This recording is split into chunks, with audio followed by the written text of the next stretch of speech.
Good morning. Thank you for coming to the International Conference. I'm David Goralnik from New York, from Kaleidoscope Learning, the International E-Learning Association and Columbia University.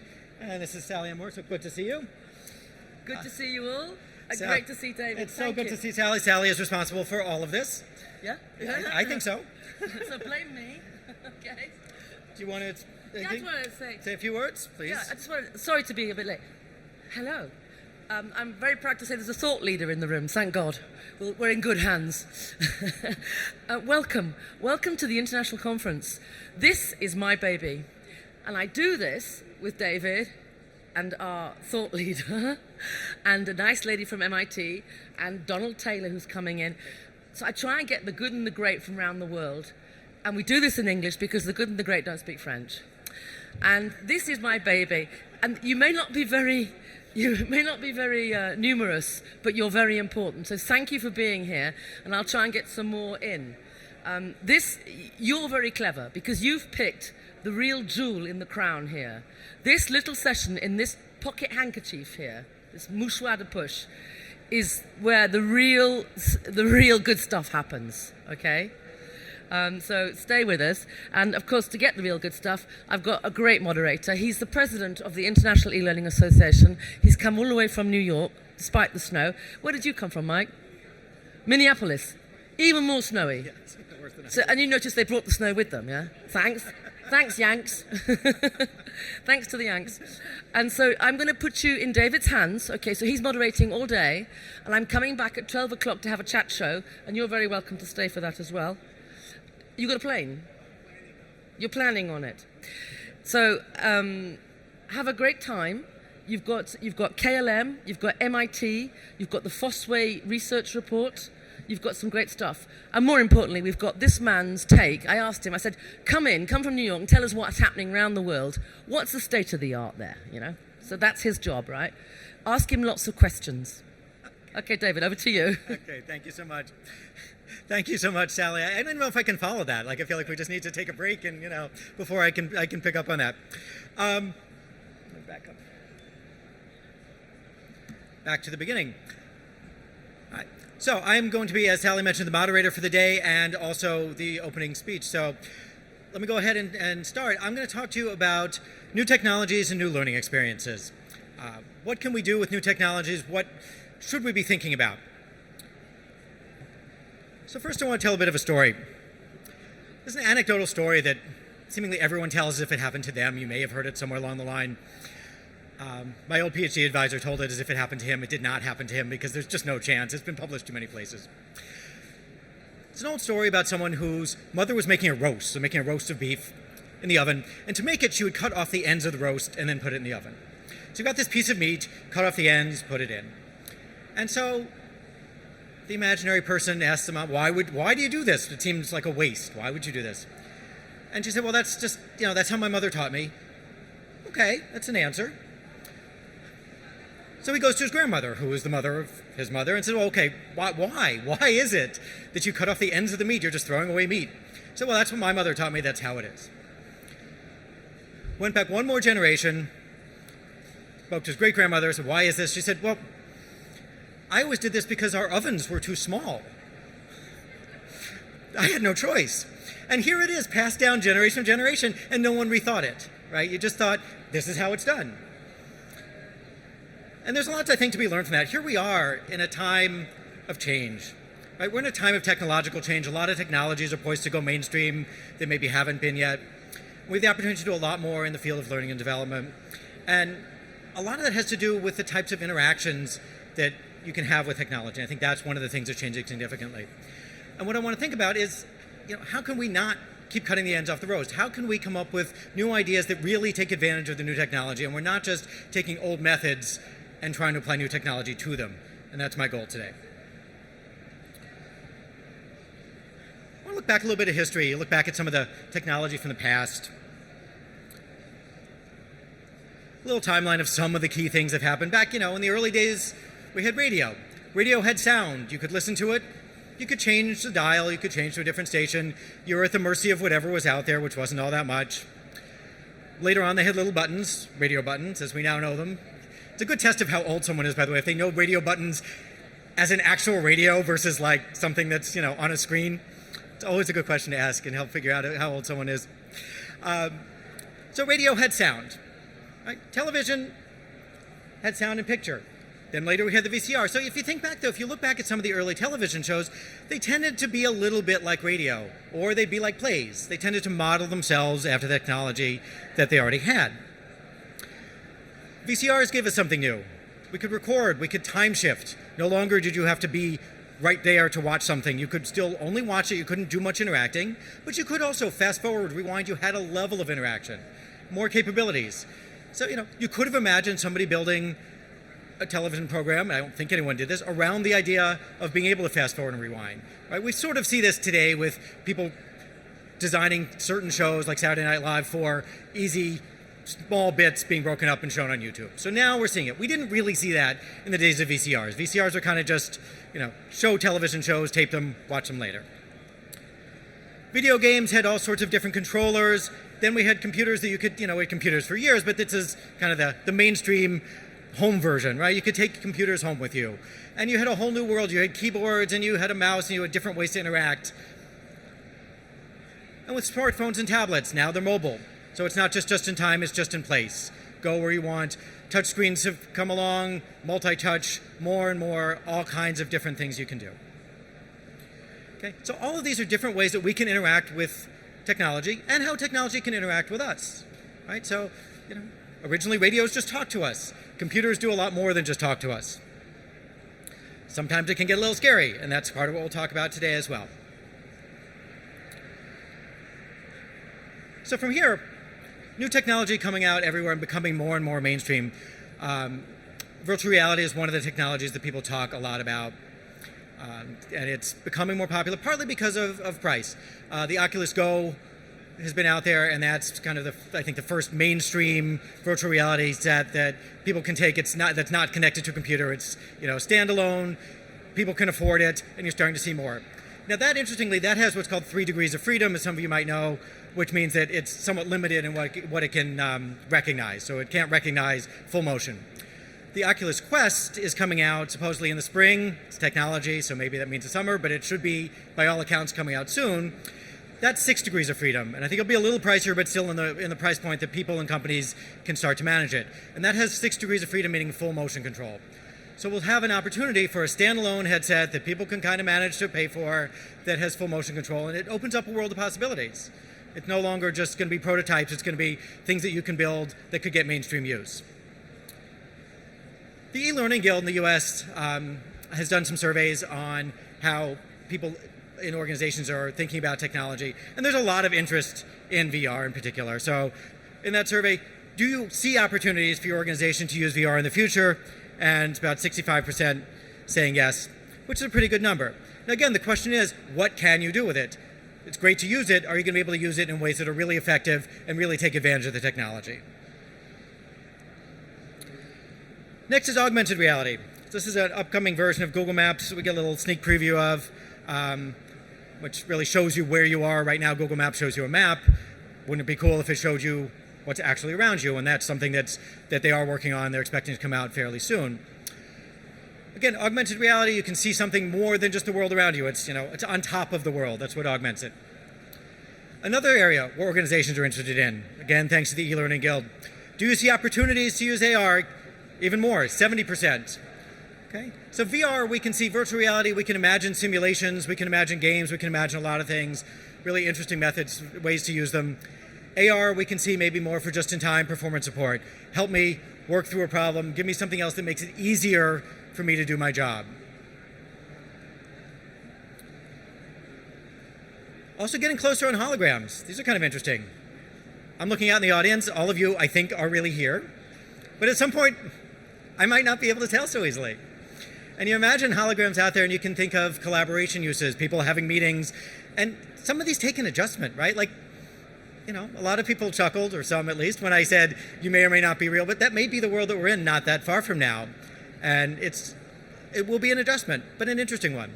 Also, imagine learn by doing simulations where you interact with what seems like a real client or a real sales customer, and they recognize your gestures thanks to new technology, and they look like a real person. They don't look like just a video on a screen or an avatar.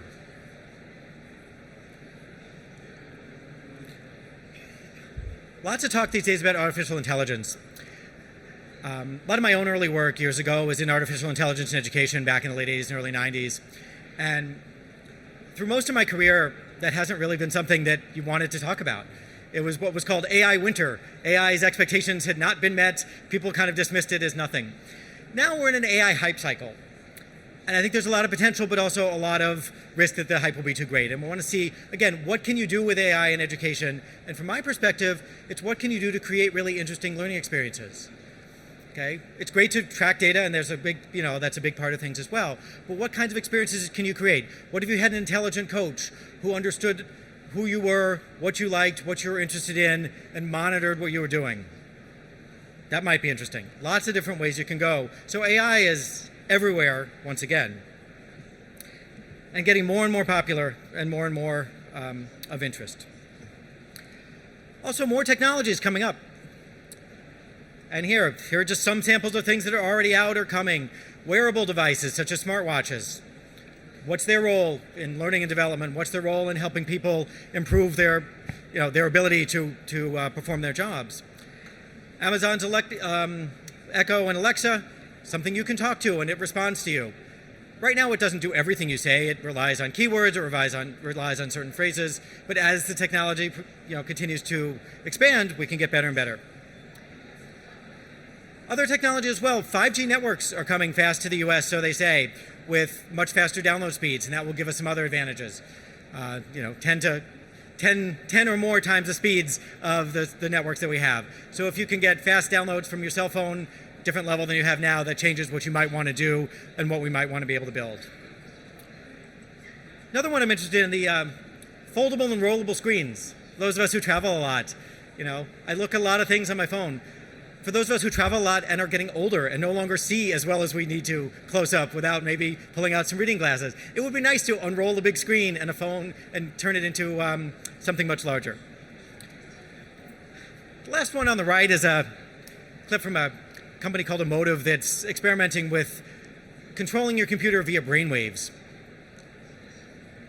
which is kind of interesting and scary at the same time, right? It would be really interesting to have a learning simulation which can read, which you could control by thought. I don't even know what you could do with that. I bet you could do things with that. On the other hand, it is somewhat terrifying to imagine a computer observing our brainwaves and doing that and, sending the information wherever it sends it. But these are interesting technologies, and we want to think about what we can do.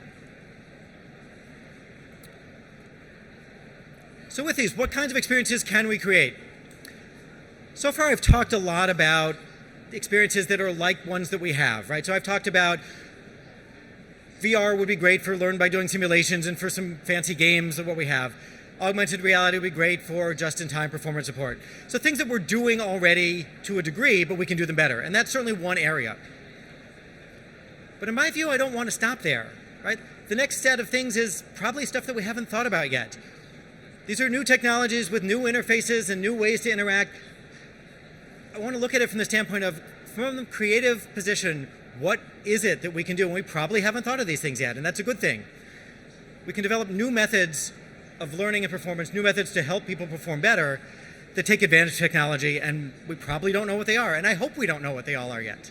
I hope we spend time thinking about what they might be. To do that, there's some foundational concepts that I think are fairly timeless and will help us in our future design. One is the concept of design itself. This little thing on the screen here, some of you may recognize, is a little MP3 player from 2001 by a company called iRiver. And it was really nice for jogging, right? It's a little, really nice and small. It played MP3s in the early days of playing MP3s. The idea of having portable digital music was pretty cool. It didn't really catch on tremendously, despite the fact that you would think on the surface that it would. It looks, it's little, it's portable, it was pretty cool. I had one and kind of liked it. But the one that did catch on, and it was really pretty much about the same time, was Apple's first iPod. And you think, why was this? You think MP3 is a technology. Why Why isn't one MP3 player as good as the next MP3 player? The smaller one could theoretically be better. But what Apple did is they designed the entire system so it was easy to use. At the time, people knew their computers. They weren't necessarily comfortable with new technology quite so much. So Apple had the iTunes Store. You'd buy on iTunes, you'd plug in your iPod to your computer, it would automatically sync, you would have everything. That was it. The little iRiver, cute as it is and nice and portable as it was, treated everything like a file. So the way you would do is you'd plug it into your Windows computer, it was treated like an external hard drive, you would name your files with something that looked like the song title, so you'd kind of remember what they probably were, and you would copy and paste them. And not a lot of people really loved doing that. Even those of us who are more technical didn't love doing it. It felt like a chore.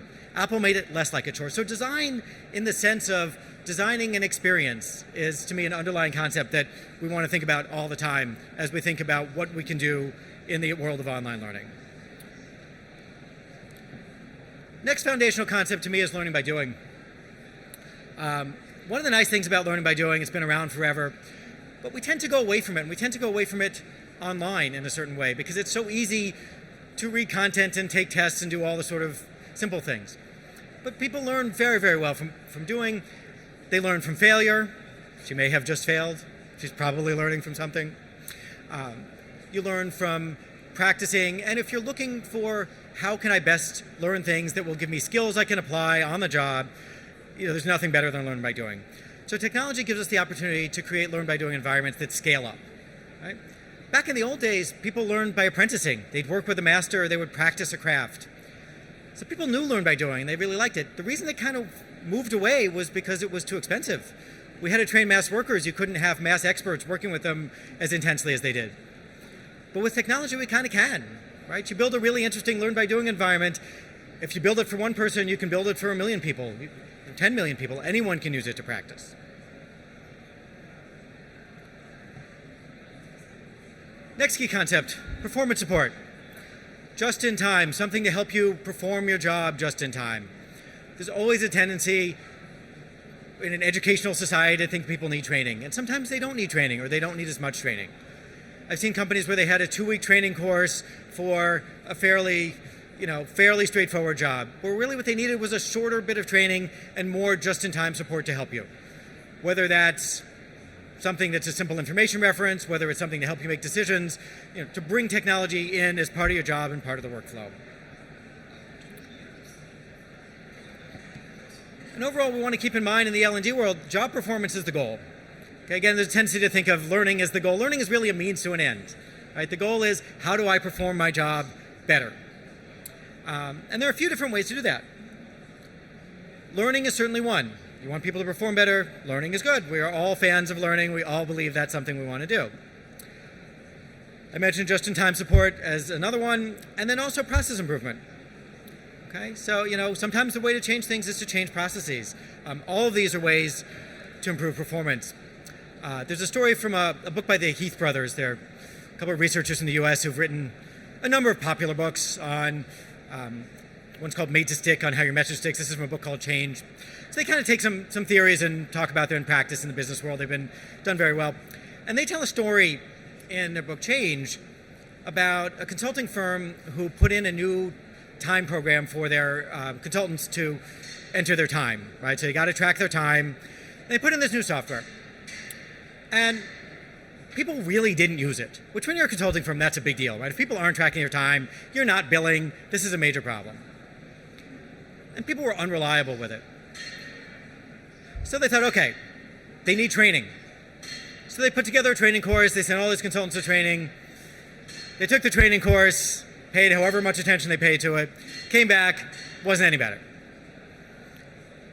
They were kind of at a loss. Well, what are we going to do? So the next thing they came up with, and they fortunately did not implement this, was we just simply need to implement a punishment system. If you don't enter your time, you're going to get fired, you're not going to get paid, that's it. But before they did that, they thought better of it, and they brought in another outside consultant. So other than the irony of a consulting firm needing an outside consultant, what this consultant did was looked around, talked to the people using the system, and what he found was they simply found the system cumbersome and hard to use. You could train them for weeks. They were still going to be using this when they were tired and busy and didn't see this as something worthy of their time. It needed to be quick and easy, and it simply wasn't. So the solution there was not learning. It wasn't even performance support. It certainly wasn't punishment. It was change the process. And it worked really, really well, and everything was much better. So all of these, to me, are ways that we can change the way that, improve the way that people perform. So where do we go from here? I've talked a little bit about it. To me, it's about designing new types of experiences and looking at the technologies that we have, AI, AR, VR, holograms, everything else that comes down the pike, and then look at the foundational concepts. Good design, user experience, learning by doing, performance support. Think about how can we design something that will help people do their jobs better, that makes use of what technology affords us. So different ways of interacting, as we saw with, as technology evolved over the years and the ways of interacting changed over the years. So there's a lot to do, and it's very creative, in my view. Different experiences, interesting simulations, games, different types of performance support, personalized AI experiences, different ways to collaborate. We could go on. And I look at our job as people in this industry to think about what those ways might be. Following that, what do we mean by learning technologies? And here's what I view as kind of the old model. Maybe that's slightly unfair. It has its uses. When I say learning technologies to people and I ask what they mean, what they think I mean when I use that term, this is mostly what I hear. You have learning theory, you have technology, here's how they intersect. Okay, it's fairly straightforward. And that has its uses, right? We have existing learning that we've done, existing methods that we use. We went from being able to implement things in a classroom to being able to implement them online. But to me, that's just a start. Okay, in my view, the model is much more open and more creative than that. We have learning theory. We have technology, computer science. We have user experience design. We have cognitive science. We have theories behind it, all about how people think and learn, how they might use technology. And if we take all of that, put it all together, we may come up with a new definition of learning technologies that's much broader. It's not just how do we take existing technologies and use them for learning, but it's partly about creating technologies that are appropriate for learning. And that might mean something new and different.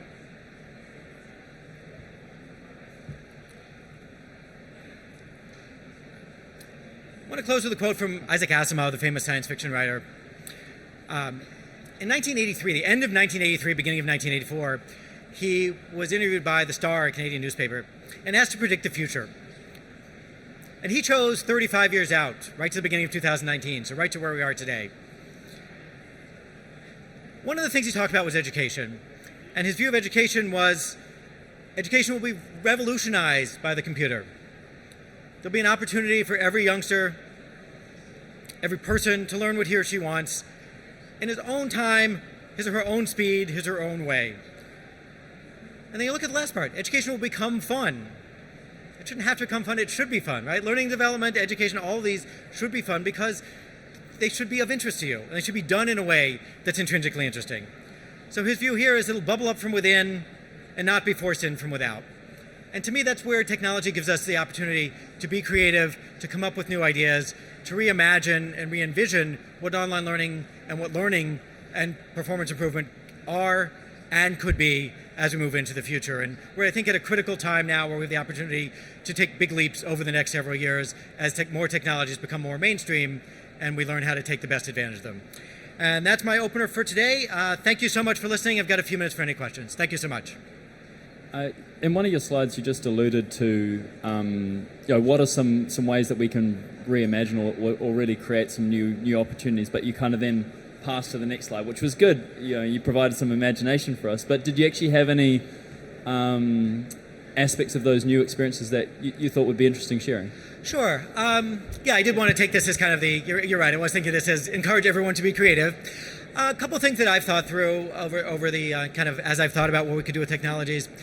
I have a vision where you take a mix of the virtual worlds that we can create and AI techniques that make sense and bring them all together. So for example, if I want to go learn about ancient Greece, I could go learn in a virtual world, but I wouldn't necessarily just be browsing ancient Greece. I could, but I could do more than that. I could have a coaching component that's paying attention to me, can answer questions. It's partly my own tour guide. It might also then get to know me and point out, hey, you might be really interested. Here's something about the Parthenon that you didn't know, and that relates to something else I learned about you in a previous experience. And it can go on and on. You could also do that with other people, perhaps with colleagues and friends who are watching the same thing that you were, and collaborate. You might have them in little mini holograms on screen, and it's as if you're in the world. Following that, you could go visit Greece today and have an augmented version of the world that might bring up things that, here's how it looks now, it's kind of similar to what it was before, and bring it all together. So those are some of the things that I've thought about that I can imagine that may not be so many years from now in terms of the experiences that we might be able to create. So it's a great question. Thanks for asking that. Yes, I think that's probably it for time. So thank you once again. We're going to move on to the next. I will be here throughout the session. I'll be introducing the other speakers, so I will continue to be back and forth. And thanks again for coming, and stick around. We've got a great program for the rest of the day.